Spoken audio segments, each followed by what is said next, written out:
यूं तो यशपाल ने लखनवी अंदाज व्यंग यह साबित करने के लिए लिखा था कि बिना कथ्य के कहानी नहीं लिखी जा सकती। परंतु एक स्वतंत्र रचना के रूप में इस रचना को देखा जा सकता है। यशपाल उस पतनशील सामंती वर्ग पर कटाक्ष करते हैं जो वास्तविकता से बेखबर एक बनावटी जीवन शैली का आदी है। कहना ना होगा कि आज के समय में भी ऐसी परजीवी संस्कृति को देखा जा सकता है। तो आइए शुरू करता हूं मैं यशपाल जी का लिखा हुआ व्यंग लखनवी अंदाज। मुफस्सिल की पैसेंजर ट्रेन चल पड़ने की उतावली में फुंकार रही थी। आराम से सेकंड क्लास में जाने के लिए दाम अधिक लगते हैं। दूर तो जाना नहीं था। भीड़ से बचकर एकांत में नई कहानी के संबंध में सोच सकने और खिड़की से प्राकृतिक दृश्य देख सकने के लिए टिकट सेकंड क्लास का ही ले लिया। गाड़ी छूट रही थी। सेकंड क्लास के एक छोटे डिब्बे को खाली समझकर जरा दौड़कर उसमें चढ़ गए। अनुमान के प्रतिकूल डिब्बा निर्जन नहीं था। एक बर्थ पर लखनऊ की नवाबी नस्ल के एक सफेदपोश सज्जन बहुत सुविधा से पालथी मारे बैठे थे। गाड़ी छूट रही थी। सेकंड क्लास के एक छोटे डिब्बे को खाली समझकर जरा दौड़कर उसमें चढ़ गए। अनुमान के प्रतिकूल डिब्बा निर्जन नहीं था। एक बर्थ पर लखनऊ की नवाबी नस्ल के एक सफेदपोश सज्जन बहुत सुविधा से पालथी मारे बैठे थे। सामने दो ताजे चिकने खीरे तौलिए पर रखे थे। डिब्बे में हमारा सहसा कूद जाने से सज्जन की आंखों में एकांत चिंतन में विघ्न का असंतोष दिखाई दिया। सोचा हो सकता है यह भी कहानी के लिए सूझ की चिंता में हो या खीरे जैसी अपदार्थ वस्तु का शौक करते देखे जाने के संकोच में हो। नवाब साहब ने संगति के लिए उत्साह नहीं दिखाया। हमने भी उनके सामने की बर्थ पर बैठकर आत्मसम्मान में आंखें चुरा ली। ठाली बैठे कल्पना करते रहने की पुरानी आदत है। नवाब साहब की असुविधा और संकोच के कारण का अनुमान करने लगे। संभव है नवाब साहब ने बिल्कुल अकेले यात्रा कर सकने के अनुमान में किफायत के विचार से सेकंड क्लास का टिकट खरीद लिया हो और तब गवारा ना हो कि शहर का कोई सफेदपोश उन्हें मंझले दर्जे में सफर करता देखे। अकेले सफर का वक्त काटने के लिए ही खीरे खरीदे होंगे और अब किसी सफेदपोश के सामने हीरा कैसे खाएं। हम कनखियों से नवाब साहब की ओर देख रहे थे।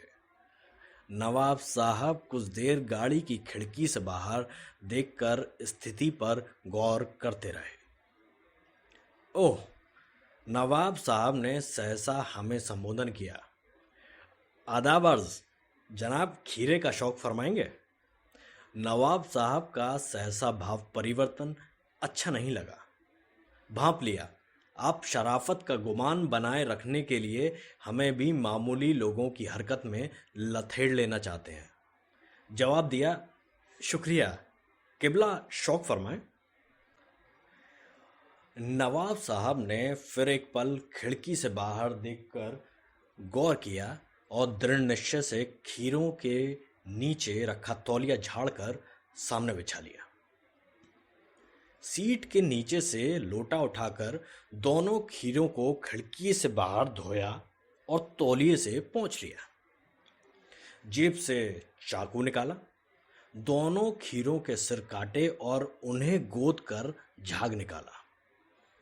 फिर खीरों को बहुत एहतियात से छीलकर फाकों को करीने से तौलिए पर सजाते गए।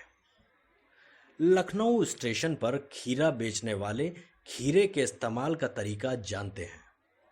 ग्राहक के लिए जीरा मिला नमक और पिसी हुई लाल मिर्च की पुड़िया भी हाजिर कर देते हैं। नवाब साहब ने बहुत करीने से खीरे की फाकों पर जीरा मिला नमक और लाल मिर्च की सुर्खी बुरक दी। उनकी प्रत्येक भाव भंगिमा और जबड़ों के स्फुरण से स्पष्ट था कि उस प्रक्रिया में उनका मुख खीरे के रसास्वादन की कल्पना से प्लावित हो रहा था।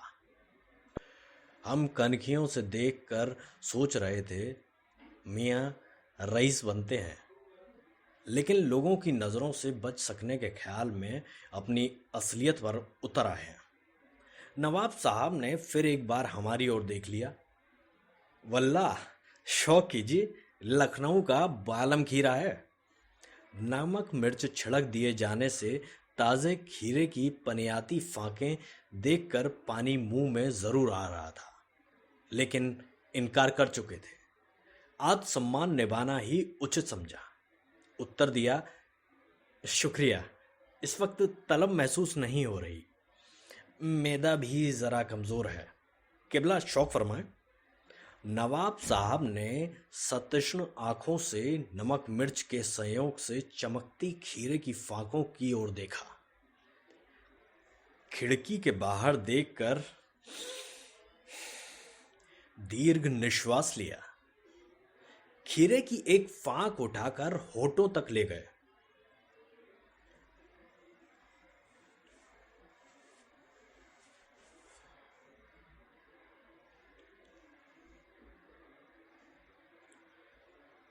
खीरे की एक फाक उठाकर होठों तक ले गए। फाक को सूंघा। स्वाद के आनंद में पलकें मूंद लीं। मुंह में भर आए पानी का घूंट गले से उतर गया। तब नवाब साहब ने फाक को खिड़की के बाहर छोड़ दिया। नवाब साहब खीरे की फाकों को नाक के पास ले जाकर वासना से रसास्वादन कर खिड़की के बाहर फेंकते गए। नवाब साहब ने खीरे की सब फाकों को खिड़की के बाहर फेंककर तौलिए से हाथ और होठ पोंछ लिए। गर्व से गुलाबी आंखों से हमारी ओर देख लिया, मानो कह रहे हों, यह है खानदानी रईसों का तरीका। नवाब साहब खीरे की तैयारी और इस्तेमाल से थक कर लेट गए। हमें तस्लीम में सिर खम कर लेना पड़ा। यह है खानदानी तहजीब, नफासत और नज़ाकत। हम गौर कर रहे थे, खीरा इस्तेमाल करने के इस तरीके को खीरे की सुगंध और स्वाद की कल्पना से संतुष्ट होने का सूक्ष्म, नफीस या एब्स्ट्रैक्ट तरीका ज़रूर कहा जा सकता है, परंतु क्या ऐसे तरीके से उदर की तृप्ति भी हो सकती है? नवाब साहब की ओर से भरे पेट के ऊंचे डकार का शब्द सुनाई दिया और नवाब साहब ने हमारी ओर देखकर कह दिया, खीरा लजीज होता है, लेकिन होता है शकील। नामुराद मैदे पर बोझ डाल देता है। ज्ञान चक्षु खुल गए। पहचाना, ये है नई कहानी के लेखक। खीरे की सुगंध और स्वाद की कल्पना से पेट भर जाने का डकार आ सकता है, तो बिना विचार, घटना और पात्रों के लेखक की इच्छा मात्र से नई कहानी क्यों नहीं बन सकती?